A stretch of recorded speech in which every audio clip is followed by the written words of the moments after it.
Ang sarap, mas gusto ko siya, gusto ko to. Kasi ano talaga siya, ano siya, ramdam mo agad yung kanyang lamig kaysa doon sa forum.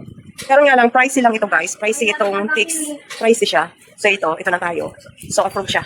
Approve. Dito, disappointed ako dito kasi itong isang ito is malaki siya. Ito is tama lang. Tapos masisira syempre yung ating saksakan kasi nga ayaw niyang masaksak mabuti. Pero nga, kasi ang hirap laging mag-return. Kaya sana sa seller is please check po yung saksakan saksak sa yung plug-in. Dahil kawawa rin po yung buyer nyo o yung client nyo or customer nyo. Kasi ang hirap rin pong mag-return ng package kapag hindi po maganda yung ating yung items natin. Working siya, ang problema yung kanyang pansaksak. So ito, syempre meron tendency na masisira yung saksakan. Ito, ano siya, nakaganyan siya, pero ang kinatatakot ko lang is malimutan ng anak ko na ito pala is nakaangat, maaari silang mag-ground o makuryente. I'm going crazy.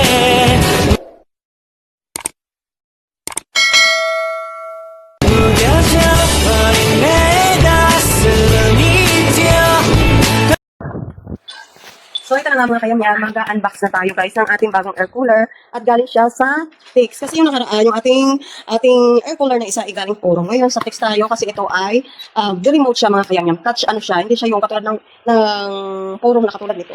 Hindi siya katulad nito guys. So ito ay touch, screen touch ba? Screen touch. Touchscreen! Oh, touch screen! Bali mo na yun. Oo. Pwede na pala hindi ka mataya dyan. Ito na nga guys, tayo ay mag-unbox. Ano to? Malalakas naman ng kalarampik. So actually guys, itong Tix guys, yung seller hindi niya binalot ng bubble wrap yung labas. So tingnan natin kung may sira siya o wala. Alam.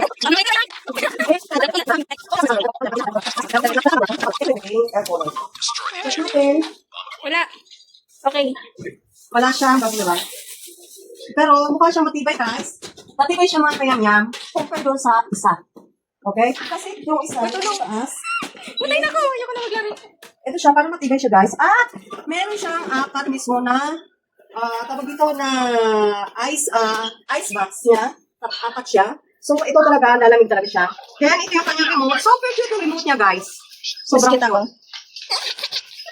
Then meron na siya rin manual. Kita ba na? Then ito yung kanyang remote. Super cute talaga. Kailangan mag-ingat ka talaga. Mas cute nga ako. Baka saan mo ilagay. Then tingnan natin to. Okay, So mas ito naman may battery siya. Ano to, anong to? Di battery ba siya or what? Then meron siya rin para protection. Hala, nasira mo. Hindi siya nasira guys ha. Kita niya yan? Sinira niya? Ito yung remote niya. Ano pala? Doon sa remote, may nakalagay na rin siyang timer. Ita-timer mo siya kung ilang oras mo gustong paganahin yung kanyang cool. Okay? Kung hanggang anong oras. So, pwede 8 hours lang kasi 8 hours lang naman talaga ang tulog kasi may pasok yung anak ko sa school. Then pag walang tulog yun yung kanyang mahaba-habang tulog. So, ito yung swing. Ito yung para sa cool. Ito yung sa speed. At ito yung may mood siya. Yung on and off ito. Then, syempre ito, para safe. Ilagay natin sa ganito. Pero titingnan pa nga natin kung mag-working yung ating air cooler. Mga guys, yung kanyang likod, yung kanyang gilid, hindi siya katulad ng Purong, okay? Itong Tix ay isa lang yung kanyang filter at dito lang sa likod. Yan lang yung filter niya, isang peraso lang. At sa gilid, wala siyang filter. Hindi katulad ng Purong guys, na may filter, tatlong filter, yung 45 liter nila. Pero, kagandahan lang nito kasi yung Tix, kaya ako siya sinubukan guys, dahil nga di-remote siya. Yan, tapos, meron siyang timer kung ilang oras mo lang na gustong gamitin. Okay, ganyan. So, kaya ko siya nagustuhan. So, ito na nga. Ayusin muna natin. I-try natin. Lagyan ng tubig. Then, isaksak natin. Ayan, narinig natin. Naglalaro yung aking panganay. So, ayan. Lagyan natin ng tubig. Dito yung lagay niya ng tubig, guys. Sa inabit? Kasi darating na naman, magtatag-init na naman. Super init, guys. So, kailangan nila ng, syempre malamig. Kapag maraming electric pan ang gumagana, lalakas ng konsumo ng ating kuryente. So, ayan. Try muna natin. Mga isang lang. Tapos ito yung indicator niya guys kung hanggang saan. Ito may minimum. May nakalagay na siya guys na mayroong minimum. So ibig sabihin pag nag-minimum na yung tubig, kailangan nila uli lagyan o refill nila ng tubig hanggang max. Ito guys, mas okay to kasi meron na siyang max at saka meron na siyang minimum. Sabi ko sa anak ko, isaksak niya. Sa totoo lang guys, nagiging siyon. Nang-i-store ko lang ang ina. Yan. Kung itatapon niya anak kasi pwede itong gamitin. Yan, pinasaksak ko guys kasi itatry na natin siya. Then ito guys, lalagyan lang to ng tubig. Refill ng tubig, ilalagay sa freezer para mag-yelo siya. Then, inanasan yung remote. Uy, anak ko na. Siyempre sa iba. Ang dami naman saksakan yun, di ba? Tapos guys, hindi pa kasya. Paano? Hindi naman niya ito inanaw. Ang isog. Ako nga. Ako. Hindi siya kami magsaksak mga kayo niya. Kasi kung hindi siya kasya. Hindi nga. Masisira pa yan. Ano to? Bakit gano'n?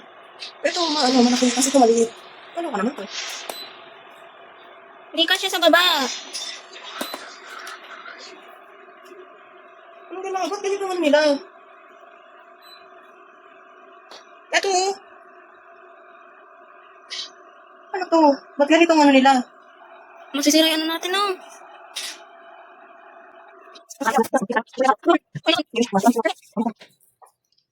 Okay na?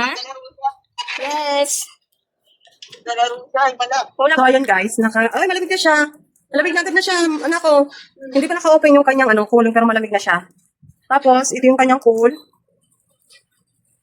Uy, ang bilis na mamig! Ang bilis na lumamig! Halika dito, dali! Halika! Hindi naman ako kay Buddy. Kuya daw. Halika! Wala Mas ka lang. malamig ako. Akin to? Di ba? Mas malamig. Malamig agad. Tapos, ito yung timer niya. Hindi na ako alam kung galaw na. Hindi lang. 1 hour, 2, 3, 4, 5, 10 to 12 hours. Ay, hanggang 12 hours lang pala to. Yung timer niya. Then, ito yung speed. Speed niya. Oh, ang lakas ng speed niya. Oh, tapos, ito yung swing. Pabuhat kami kuya daw. Sige lang. Uy, mabuti pa tong swing na to. Gumagana siya kapag iano mo, anak. Sino kayo kuya daw? Wow, sarap. Ang sarap. Mas gusto ko siya. Gusto ko to. Kasi ano talaga siya, maano siya, ramdam mo agad yung kanyang lamig kaysa doon sa forum. Pero nga lang, pricey lang ito guys. Pricey itong fix. Pricey siya. So ito na tayo. So approve siya.